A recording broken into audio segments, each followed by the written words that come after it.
My name is Michael Vega. I'm 52 years old and I'm from a quiet Midwestern city. I dedicated 6 years of my life to caring for my wife, Emily, who was supposedly paralyzed after an accident. Everything changed 3 days ago when I took her to the hospital for a respiratory infection. The doctor walked out of the exam room with an expression I will never forget. He looked me straight in the eye and in a shaky voice said, "Mr. Vega, call the police." At that moment, I didn't understand why, but I was about to discover a truth that would completely destroy my world.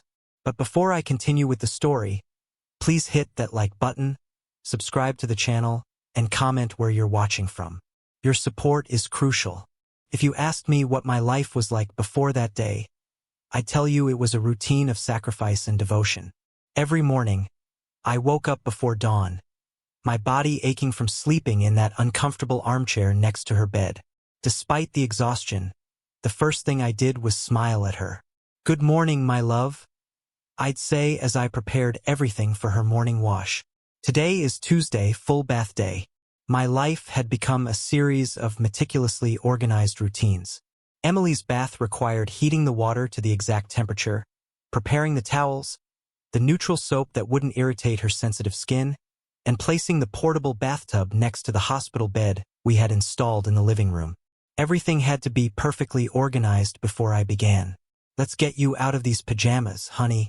With the care I had learned over the years, I would slide the fabric off her motionless body. Emily had been a dancer before the accident, a woman full of life and movement, reduced to that cruel stillness. From what I was told, a truck ran a red light as she was crossing the street. I was out of town working. I never forgave myself for not being there. I held her firmly but gently, just as the nurse who came at the beginning had taught me. Over time, I learned to do everything myself. How to move her without hurting her, how to support her neck, how to maintain her dignity while I bathed her. "Do you know what day it is?" I would ask while running the sponge over her back. "Today is our 27th wedding anniversary. Do you remember our wedding?" I liked to talk to her during her bath. The doctors insisted that even if she couldn't respond verbally, she heard everything. They had taught us a simple system. 1 blink meant yes, 2 blinks meant no. It was our way of communicating. That particular day, as I was finishing drying her, the phone rang. It was Linda, Emily's sister. "Good morning, Michael. How's my sister today?" "We're in the middle of her morning bath. Everything's normal. Perfect. Just letting you know I'll stop by this afternoon. I need to talk to you about something important." "About what?" "I'd rather tell you in person. It's about the papers for my parents' house." "All right, we'll be waiting." After hanging up, I noticed something in Emily's eyes, a tension that unsettled me. "Are you in pain?" I asked her. "Blink once for yes, twice for no."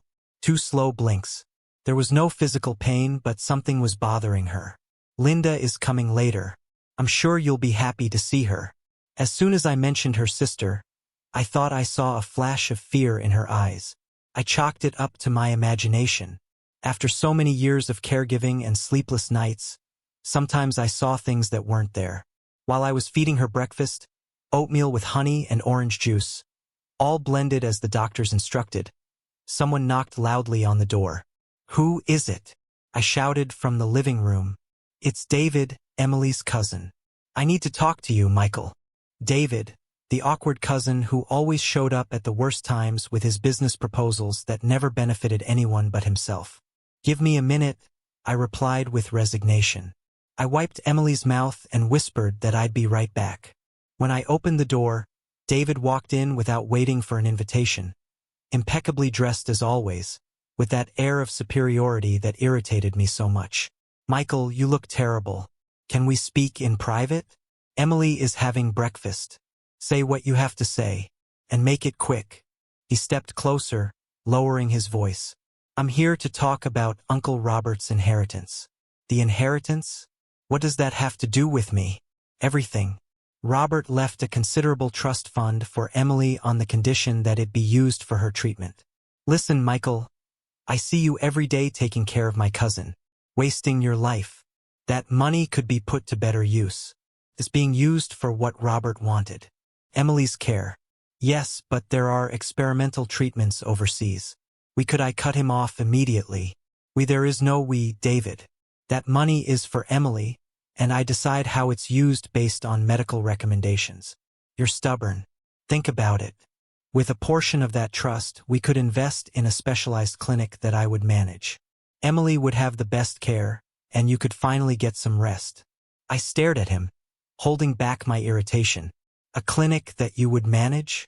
How convenient. It's a legitimate business proposal, he insisted. The answer is no. Now, if you'll excuse me, my wife is waiting to finish her breakfast. David clenched his fists, but kept his artificial smile. This isn't over, Michael. I'll be back with documents, with lawyers, if necessary. You're being selfish. You think you're the only one who cares about Emily. Goodbye, David. When he finally left, I went back to Emily. Her eyes were wide open, and I could have sworn there was fear in them. Don't worry, my love. No one is going to make decisions for us. The rest of the morning passed in the usual routine. Physical therapy, reading, the classical music she loved so much. The phone rang again. It was my sister Lucy. Michael, how are you? Tired as always, and you worried about you as always, she replied. Have you heard anything from Sarah? Sarah, my other sister. She disappeared 2 years ago without a trace. The police investigated, but they found nothing. She just vanished. Nothing new. It's like the earth swallowed her whole. I still think we should hire a private investigator. We already did Lucy. He found nothing. But that one was cheap. We could find a better one. With what money? Everything I have goes to Emily's care. That's exactly what I wanted to talk to you about, she said cautiously. I've been thinking. Maybe you should consider putting Emily in a specialized facility. You too? Did David talk to you? David? No. Why? I briefly explained the visit from Emily's cousin. Lucy sighed on the other end of the line. No, I haven't spoken to him. But think about it, brother. You haven't lived for 6 years. And now with what happened to Sarah, I'm not going to abandon Emily. It's not abandoning her. It's seeking professional help. Allowing yourself to breathe a little. For what, Lucy? To look for Sarah? We've already tried everything. Not just for Sarah. For you. You need to get some of your life back. The conversation exhausted me. It was always the same with my family. I have to go. Emily is about to wake up from her nap. After feeding Emily her lunch, I settled her down for her usual rest. That's when I noticed something strange on her nightstand. A bottle of pills I didn't recognize. I couldn't remember the doctor prescribing anything new. I picked it up and examined the label, but it was partially smudged. What is this, Emily? I asked, showing her the bottle. Her reaction surprised me. Her eyes flew open, and she started blinking rapidly, chaotically, breaking our usual code. Calm down, my love. Did someone give you these pills? 1 blink. Yes, Linda. 2 blinks. No, David. A long blink. Yes, I felt my blood boil. What was David doing giving medication to Emily without my knowledge? I put the bottle in my pocket, determined to take it to the doctor to have it analyzed. The afternoon wore on, and Linda arrived on time, as she had said. She was carrying a folder with documents. Hi, Michael. She greeted me with a kiss on the cheek. How is she? The same, I answered curtly, remembering the pill bottle. Linda went over to her sister and took her hand. Hi, Em. You look good today. For the second time that day, I noticed something strange in the interaction. Emily didn't show her usual joy at seeing her sister. On the contrary, she seemed tense, almost afraid. What did you want to talk about? I asked Linda, offering her a coffee. It's about our parents' house, she said, sitting at the table and spreading out some papers. It was left in my name and Emily's.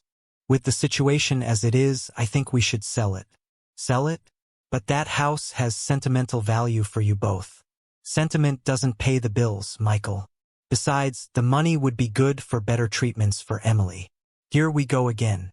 First, David wanting to use the trust fund, then Lucy suggesting a facility, and now Linda wanting to sell the family home. Emily would never want to sell that house. Emily can't decide right now, Linda said with a coldness that chilled me to the bone. You have her power of attorney for medical issues, but for property matters, I also have a say as a co-heir.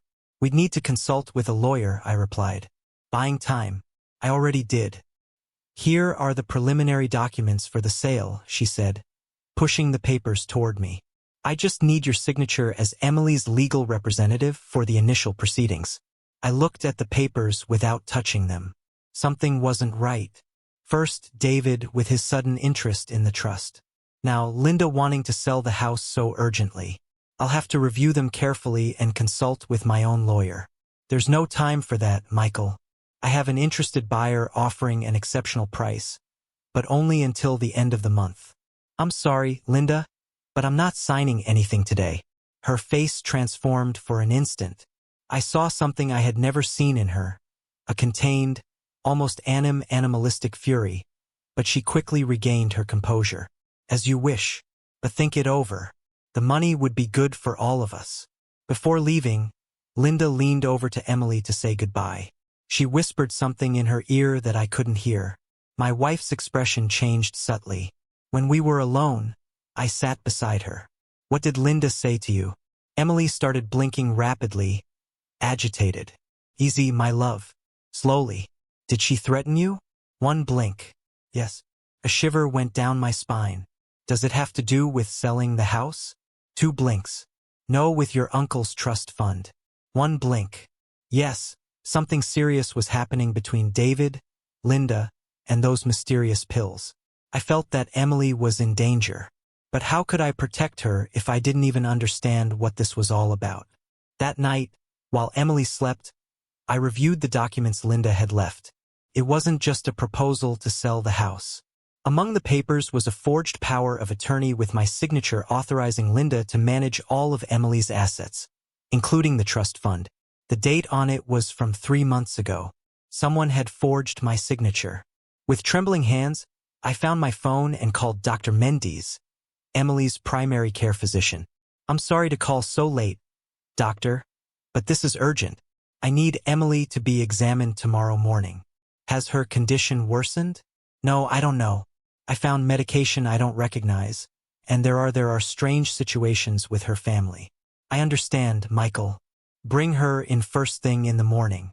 I'll do a full examination and we'll analyze those pills. I barely slept that night watching over Emily. For the first time in 6 years, I doubted everything and everyone. And what if the accident wasn't really an accident? What if my sister Sarah's disappearance was connected to all this? What if my entire devotion to Emily had been part of some sinister plan I couldn't comprehend? The next morning, I got Emily ready early.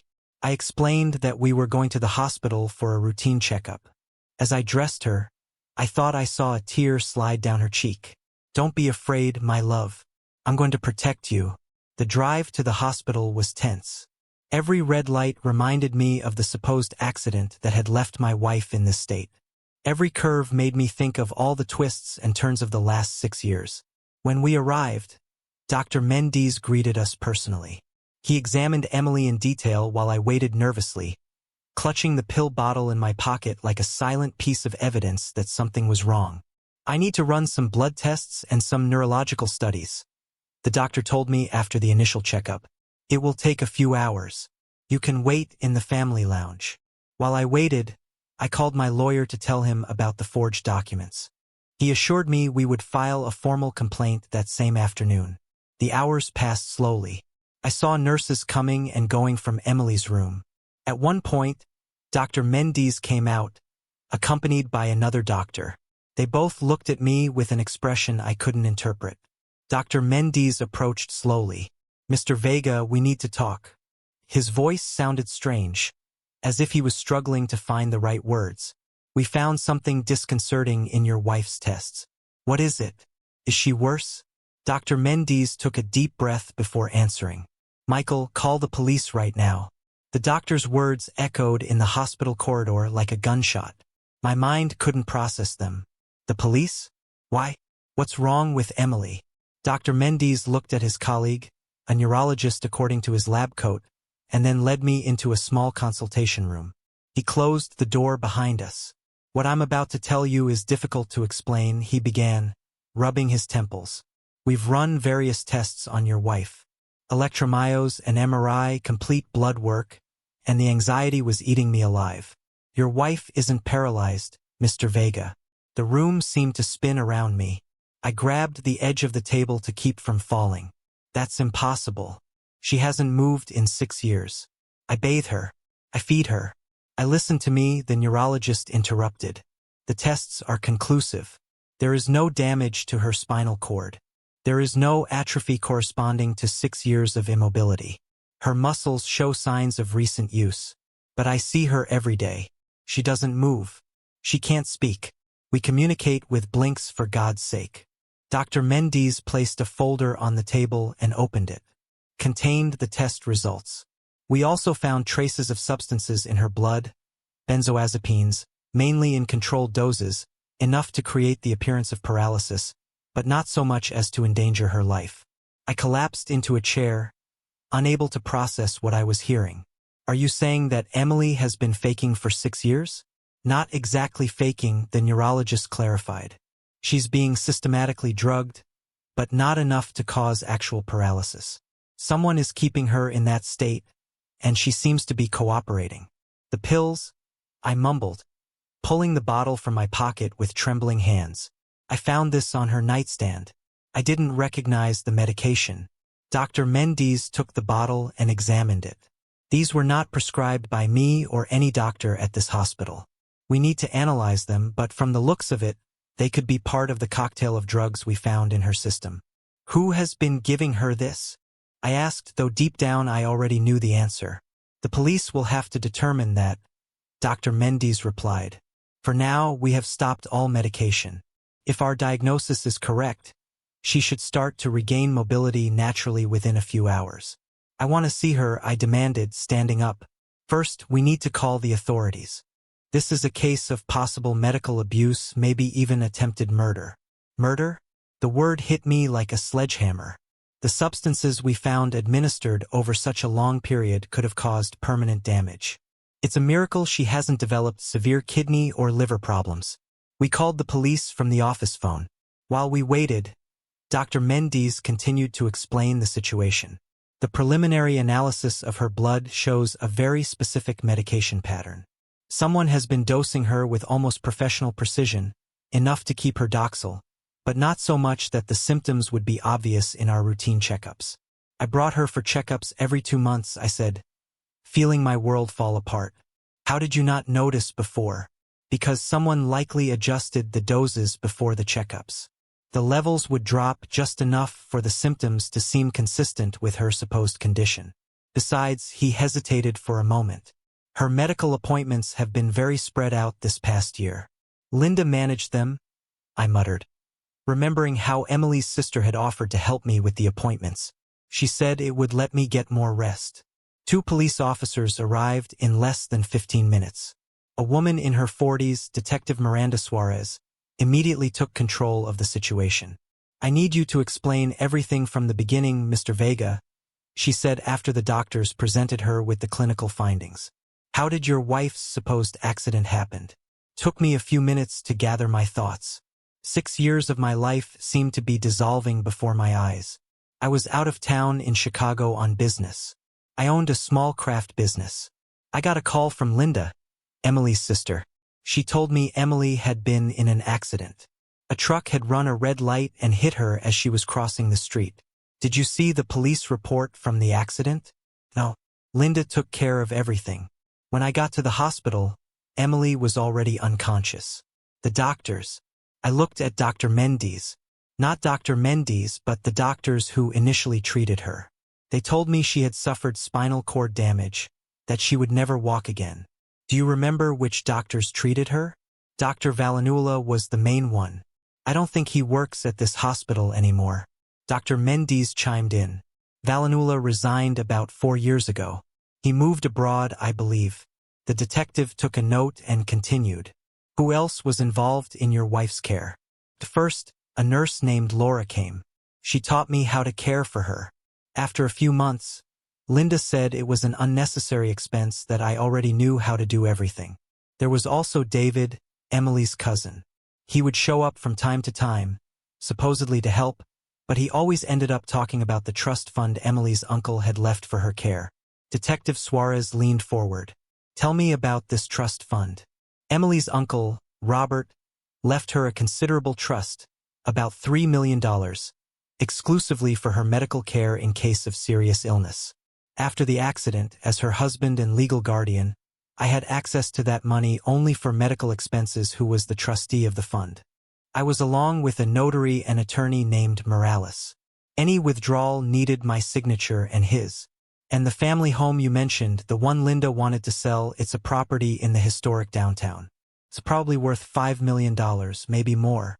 It was left to Emily and Linda when their parents passed away. The detective continued asking questions for almost an hour. Every answer I gave seemed to open new cracks in the world I thought I knew.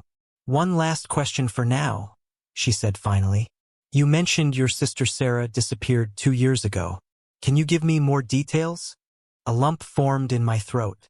Sarah used to come over often to help me with Emily. One day, she told me she had noticed something strange about Linda's behavior that she wanted to investigate further. The following week, she disappeared.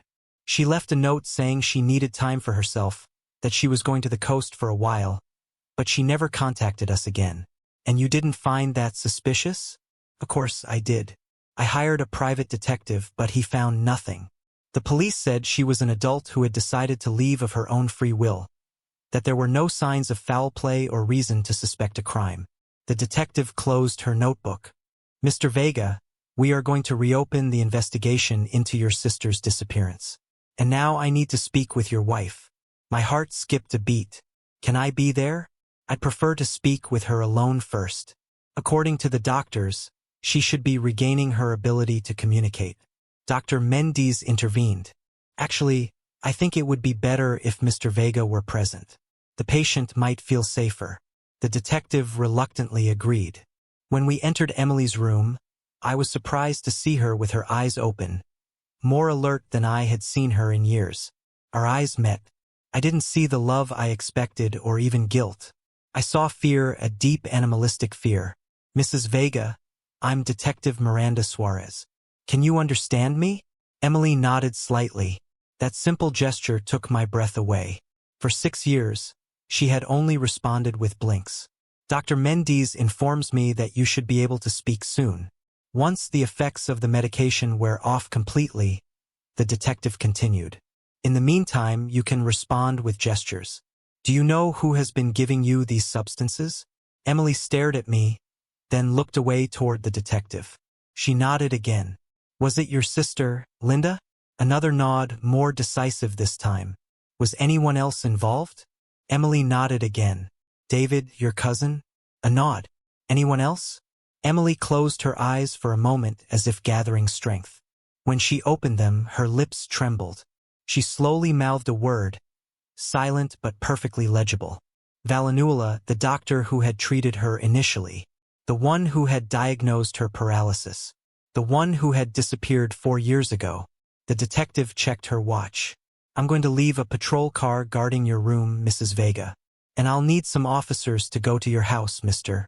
Vega, to secure the location and search for evidence. Of course, I replied, still in shock. For now, do not contact anyone in your wife's family. We will inform them that she is hospitalized for respiratory complications, but we will not mention our discoveries. We need them to believe everything is still the same while we investigate.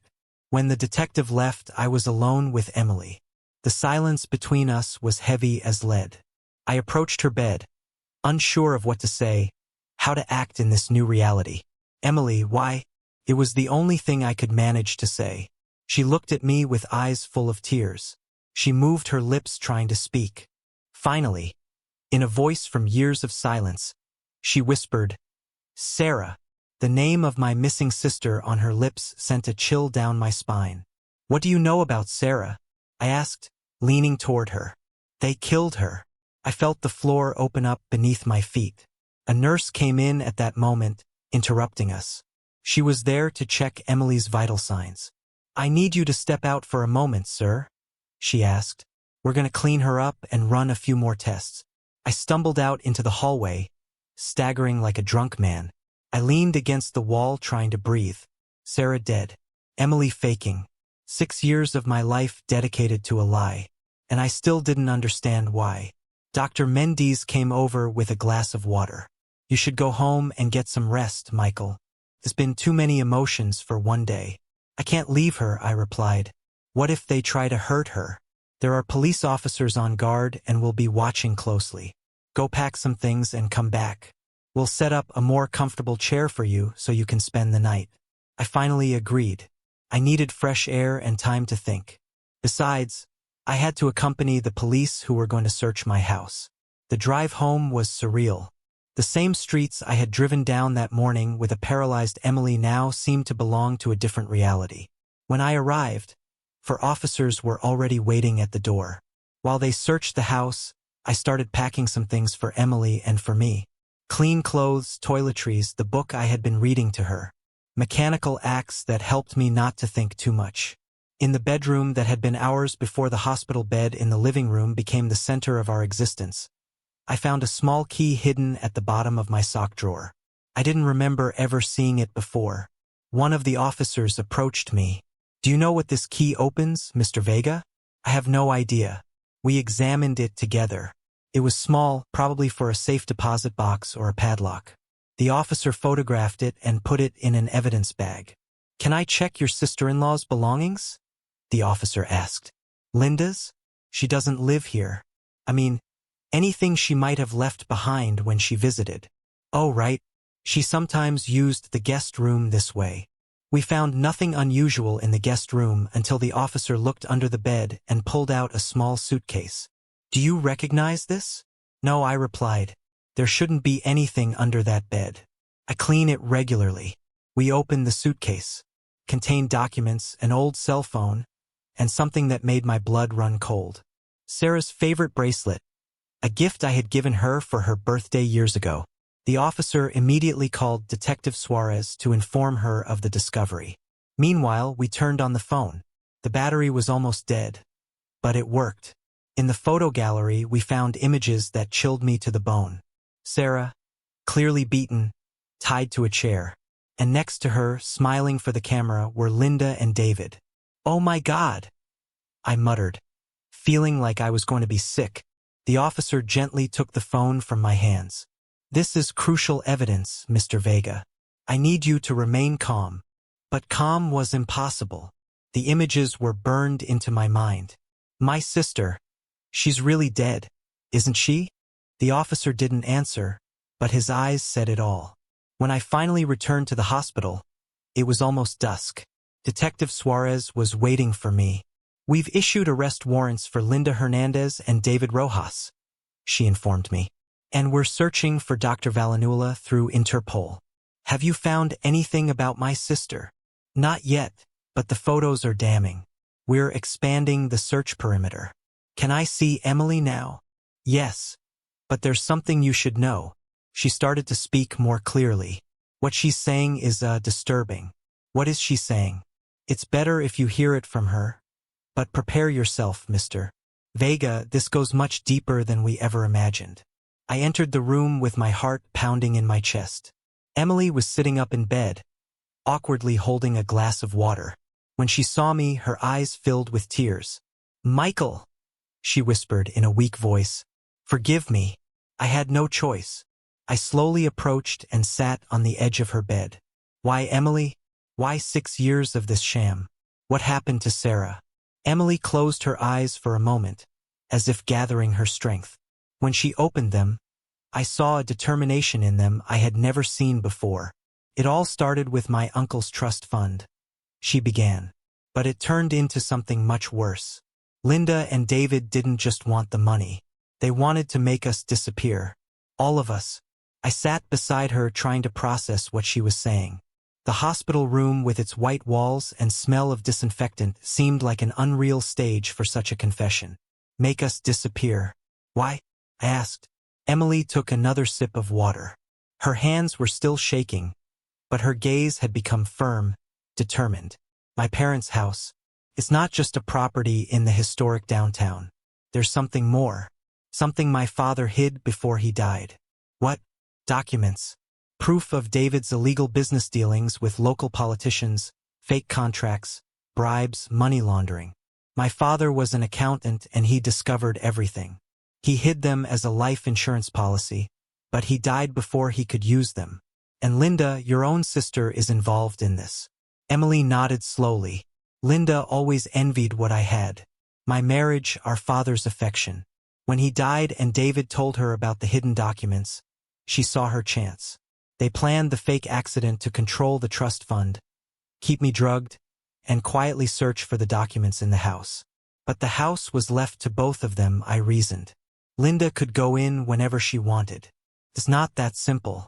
My father was meticulous. The documents are in a hidden safe. Only I know where it is and how to open it. He entrusted it to me shortly before he died. A memory flashed through my mind like lightning. The small key we found in my drawer. A small key? A brass one? Emily's eyes widened in surprise. You found it? Sarah hid it for you? She said it was the only place Linda wouldn't look. The police have it now, I replied. But Emily, what really happened 6 years ago? How did they fake the accident? She looked away toward the window. Night had fallen over the city. There was no accident. Linda drugged me during a family dinner. When I woke up, I was in the hospital with Dr. Bellanula telling me that if I didn't cooperate, they would kill you. They showed me pictures of you being followed by armed men. They said it was simple. I would pretend to be paralyzed. You would manage the trust for my medical care and they would withdraw the money little by little. Why didn't you try to warn me? I tried, Michael, so many times. At the beginning, when the nurse was still coming, I tried to communicate with blinks, but Linda was always watching. Later, when Sarah started visiting more often, I managed to make her understand that something was wrong, and that's why Sarah disappeared. I murmured, a lump forming in my throat. Emily nodded, tears streaming down her cheeks. Linda and David caught her checking my medications.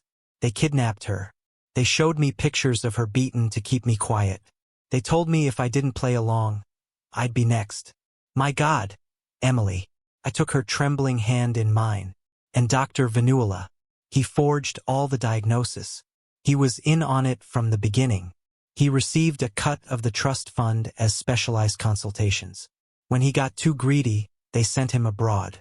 The door opened and Detective Suarez walked in. She had overheard part of our conversation. Mrs. Vega, I need you to give me more details about the documents you mentioned and the whereabouts of Dr. Vallanula. For the next hour, Emily shared everything she knew. Linda and David had withdrawn over $1 million from the trust fund in those 6 years. Dr. Vallanula, she had heard, was in Argentina under a false identity. And as for Sarah, the last she knew, they were holding her at a rural property owned by David on the outskirts of the city. But that was over a year ago, Emily said. I don't know if she's still alive. The detective took detailed notes and then looked at both of us seriously. We have patrols looking for Linda and David, but we can't find them. They're not at their known addresses. It's possible they were tipped off about our investigation. Tipped off by who? I asked, alarmed. We're looking into it. Could be anyone. A hospital employee, a contact on the police force. The corruption networks your wife mentioned are extensive. The detective moved closer, lowering her voice. For your safety, we're going to move Mrs. Vega to another hospital, and you should come with us. Is the situation that serious? If what your wife says is true, these people are not only involved in fraud and kidnapping, but likely murder. They will stop at nothing. The transfer was arranged for the early morning. A hospital in a major city where Emily could receive specialized care to recover from the long-term effects of the drugs. I would go with her, protected by undercover officers. As we waited, I sat with Emily in the darkness of the room. Only a small lamp illuminated her face. After so many revelations, I still had more questions than answers. How did you endure all of this? I asked. 6 years of faking, knowing what was happening. Thinking of you, she replied simply. If I revealed myself, they would have killed you. David has dangerous contacts. Hitman, I heard him talking to Linda many times about how easy it would be to solve the Michael problem. But living like that wasn't a life, Emily. It was a prison. I watched you day after day sacrificing yourself for me, and I couldn't tell you the truth. Her voice broke. The worst was at night when you were sleeping. Sometimes Linda would come and force me to walk around the house to prevent muscle atrophy. If I refused, she threatened to hurt you. You walked in our house only when you were fast asleep. Linda would give me something so you couldn't hear me. Always watched, always threatened. And the blinks, our way of communicating. A sad smile appeared on her face. That was my little rebellion. I established that code with you, hoping I could use it to warn you someday. But they were always watching. A nurse came in to check Emily's vitals. When he left, I continued with my questions. You said this all started because of the documents your father hid. What's in them exactly? Fake contracts between David's construction company and the state government. Overbilling ghost properties. My father was the company's accountant before David took over. He discovered they were embezzling public funds, millions of dollars. And why didn't he report it? He tried, but no one believed him. An old accountant against a businessman with political connections. That's why he kept copies of everything as insurance. When he got sick, he told me where he hid them. A soft knock on the door interrupted our conversation. It was Dr. Mendes. Sorry for the late hour, but I wanted to check on the patient before the transfer, he said, approaching Emily. While the doctor examined her, my phone vibrated with a text. It was from my sister, Lucy. Where are you? I stopped by your house and no one was there. I'm worried, I replied briefly. Emily had complications. We're at the hospital. I'll call you tomorrow. I immediately received another message. Which hospital? I'm on my way. I looked at the detective who had come back into the room. My sister wants to come. Is it safe to tell her where we are? The detective frowned. For now, it's better not to involve anyone else. Tell her you'll call when things have stabilized. I followed her advice and put my phone away. Dr. Mendes finished his examination. Physically, she's improving, but she'll need intensive therapy to regain full mobility. 6 years of forced inactivity have considerably weakened her muscles. Will I have permanent damage? Emily asked in a trembling voice. It's hard to say right now, but with the right treatment, you should recover much of your functionality. When the doctor left, Emily turned to me with an expression I hadn't seen before. Pure determination. I need you to help me find Sarah, she said, if she's still alive. The police are handling it, I replied. They've sent units to David's property. She's not there anymore. They moved her months ago. I heard Linda talking on the phone. Do you know where? Not exactly, but she mentioned the lake house. David has a cabin on the lake. He never took me there, but he mentioned it sometimes. I passed this information to the detective, who immediately made some calls. When she returned, her expression was grave. We've located the cabin, but we need a warrant to enter. We're working on it. At 3 o'clock in the morning, everything was ready for the transfer. 2 orderlies helped Emily into a wheelchair. She still couldn't walk on her own. Her muscles, though not atrophied as one would expect after 6 years of real paralysis, were extremely weak. Detective Suarez personally directed the operation. An unmarked vehicle was waiting for us at the hospital's service entrance. 2 plain-clothes officers would escort us. The drive to the city will take about 4 hours, she informed us. There's a private clinic waiting for you with staff we trust. As we moved through the silent hospital corridors, I felt a growing sense of unease. Everything seemed too easy. If Linda and David were so dangerous, if they had so many connections, wouldn't they have tried something by now? My unease turned to panic when we reached the parking garage, and I saw who was standing by the vehicle. My sister, Lucy. Michael, she exclaimed, running toward us. Thank God I found you. The detective quickly stepped between us. Ma'am, this is a police operation. You can't be here. Police? What's going on? Lucy seemed genuinely confused. How did you know where we were? I asked, increasingly alarmed. A nurse friend of mine called me. She said Emily was being transferred and that it looked serious. The detective and the officers exchanged tense glances. Which nurse exactly? The detective asked. Laura. She works at this hospital. She said it looked like an emergency. A chill ran down my spine. Laura, The name of the nurse who had cared for Emily at the beginning. The one Linda fired, saying she was an unnecessary expense. Detective. Laura was the nurse who I didn't finish the sentence. A screech of tires filled the parking garage as a black SUV appeared out of nowhere, skidding toward us. The doors flew open and 3 armed men jumped out. "Get on the ground," one of the officers yelled, drawing his weapon. It all happened in seconds. Gunshots, screams. I threw myself over Emily, shielding her with my body. The wheelchair tipped over and we both fell to the floor. I felt a sharp pain in my shoulder. Through the chaos, I saw Lucy running, not for cover, but toward the SUV. One of the attackers helped her get in. "Lucy!" I screamed in disbelief. My own sister gave me one last look before the SUV sped away. There was no confusion in her eyes. There was determination. The officers fired at the vehicle's tires, but it was already too far away. The detective crouched beside us. "Are you hurt?" I felt wetness on my shoulder. Blood. A bullet had grazed me. "I'm fine," I said. "Emily," she was pale but conscious. "I'm not hit," she murmured. "Michael, your sister. It looks like she's with them," the detective said, helping us up. "Did you have any suspicions?" "None. Lucy was she always seemed to be on my side." The second officer approached, bleeding from a cut on his forehead. "The nurse she mentioned, Laura Mendes.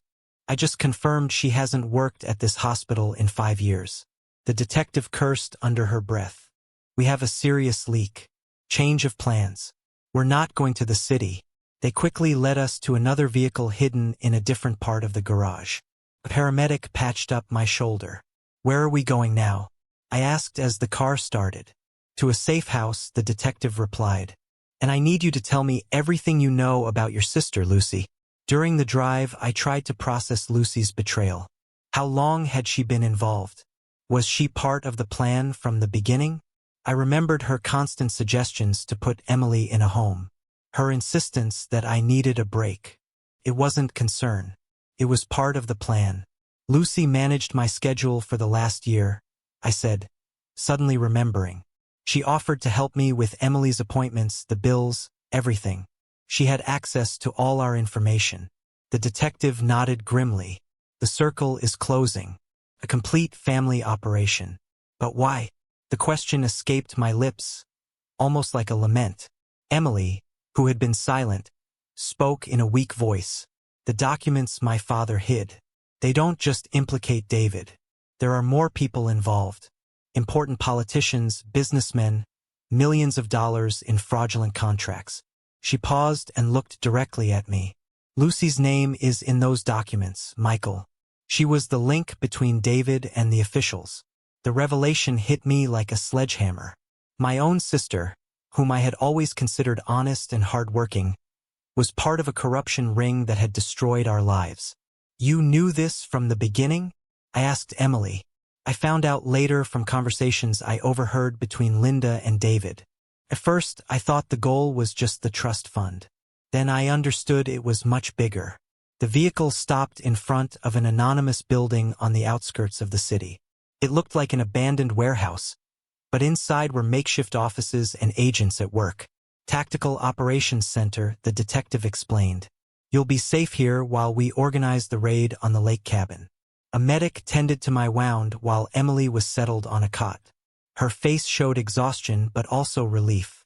For the first time in 6 years, she could speak freely. "I'm so sorry, Michael," she said when we were alone. "Everything you've been through because of me." "It wasn't your fault," I replied, taking her hand. "You did what you had to do to survive to protect me. But Sarah, my sister, and now finding out Lucy is involved. We'll find Sarah," I promised, though I wasn't sure if it was a promise I could keep. "And we'll stop everyone responsible." Emily squeezed my hand with a surprising strength for someone who had been paralyzed for so long. "There's something else you need to know," she said, her voice barely a whisper. "Something I overheard last week when Linda was on the phone. They thought I was sedated, but I hadn't taken all the pills." "What is it?" "It's about Sarah and about why Lucy has been so involved in all of this." I looked at her expectantly. feeling that any new revelation could only worsen the hell our lives had become. Sarah isn't dead, Michael. She's alive and she has a son. Yours? Mariella's words fell like a lightning bolt in the small room of the operation center. My mind refused to process what I had just heard. That's impossible, I stammered. Sarah is my sister. How could she have my son? Emily squeezed my hand tighter. Not your biological sister, Michael. Sarah was adopted by your parents when she was a baby. You always knew that, right? I felt short of breath. Yes, I always knew Sarah was adopted. It was something we never hid in the family, but I never imagined. But we grew up together like brother and sister. There was never anything between us. Not until I was paralyzed, Emily said softly. Sarah would come to help you. You spent hours together while I pretended to sleep. I saw you getting closer. The way she looked at you, my mind went back to those first years after the accident. The constant exhaustion, the hopelessness. Sarah had been my biggest support. Always there, always understanding. That doesn't mean we had a relationship. I protested weakly.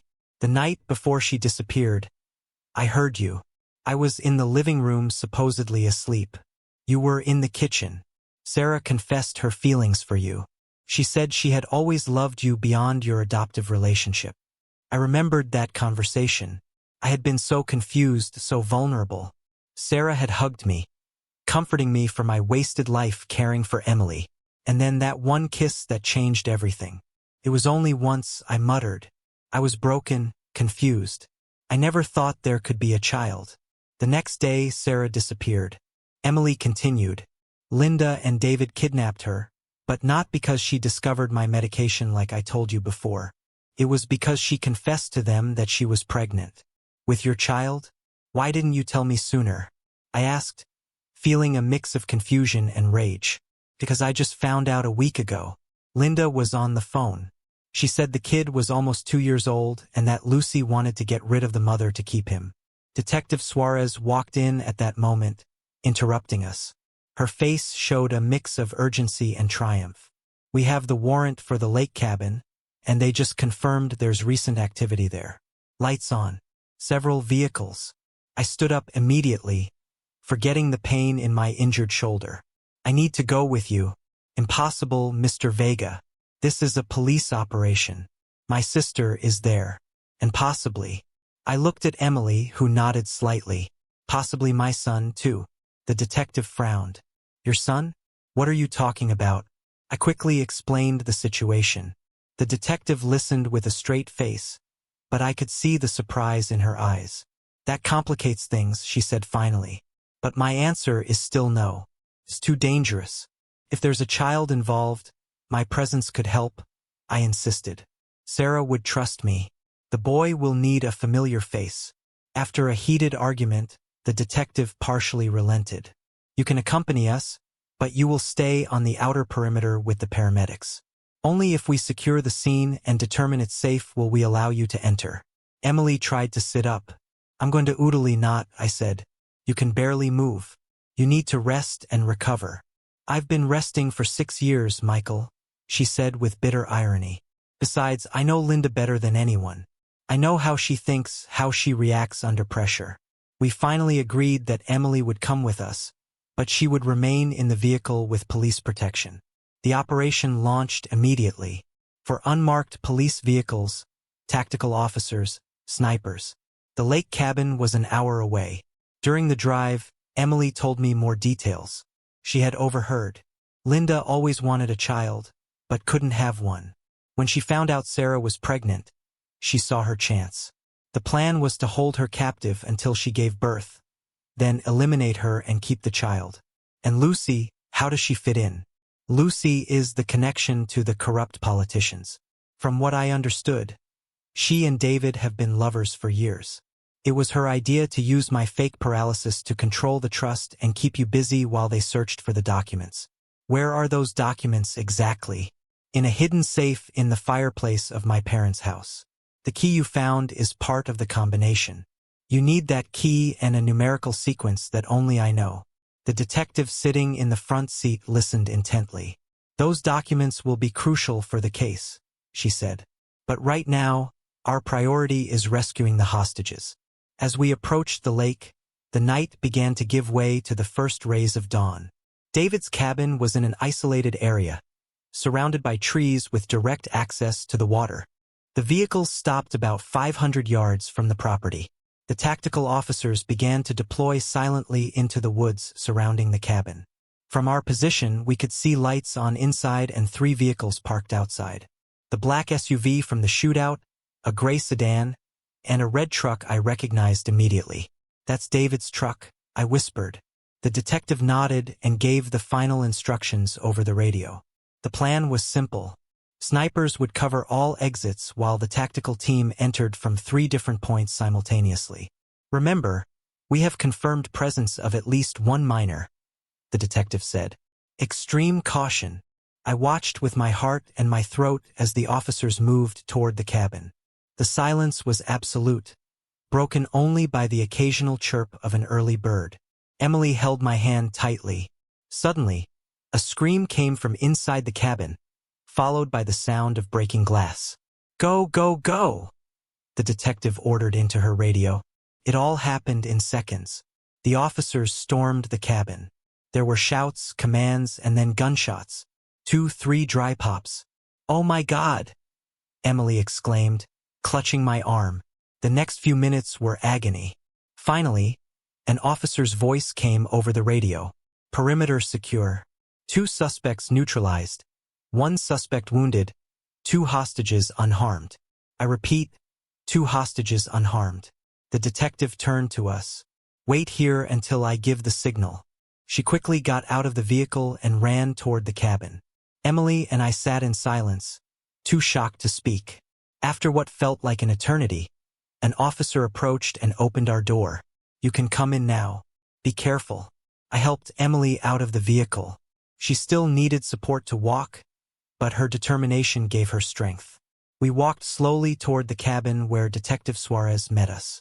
"David is dead," she informed us bluntly. "Linda is wounded but stable.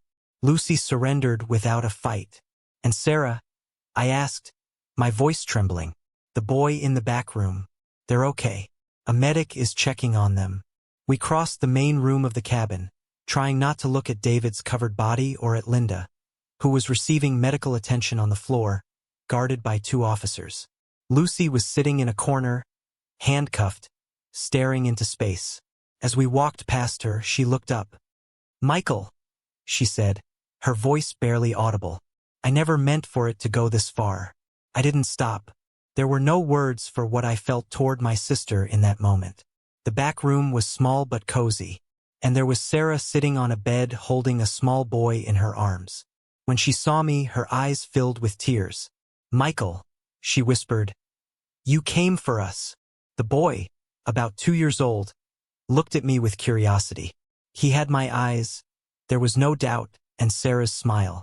Sarah was all I could say before emotion overwhelmed me. I approached slowly, afraid of scaring the child. Sarah held out a hand to me. "Daniel, this is your dad," she told the boy in a soft voice. "The one I've told you so much about." The boy studied me with the intensity only small children possess. Then he smiled shyly. I felt something break and mend inside my chest. Emily had stayed at the door, watching the scene with a mix of emotions on her face. "Emily," Sarah said, surprised, "you're standing." "It's a long story," Emily replied, approaching slowly. "As long as yours, I suppose." The 2 women looked at each other for a long moment, sizing each other up, recognizing each other as survivors of the same nightmare. "They told me you were dead," Sarah finally said. "Linda showed me pictures, said they had eliminated you, and they kept you captive here," Emily replied, "while they made me believe they had murdered you." The detective interrupted us gently. "We need to take you all to the hospital for a full examination, and then we'll need to take formal statements." The next few hours passed in a fever dream. The hospital doctors, the incessant questions from investigators. Sarah told us her story, how Linda and David had kidnapped her when they discovered her pregnancy, how they had held her prisoner, first in a house on the outskirts, then at the cabin. "They wanted to take Daniel from me as soon as he was born," she explained. "But Linda grew attached to him. She started treating me better, letting me care for him. I think that saved my life. And Lucy, I asked, when did she get involved? She was always in on the plan, Sarah replied bitterly. She was the one who suggested using me as a hostage to keep Emily under control. At first, she pretended to help you just to keep an eye on you. But over time, she got greedier. She wanted the documents, the trust fund, everything. Detective Suarez informed us that Linda, despite her injuries, had started talking.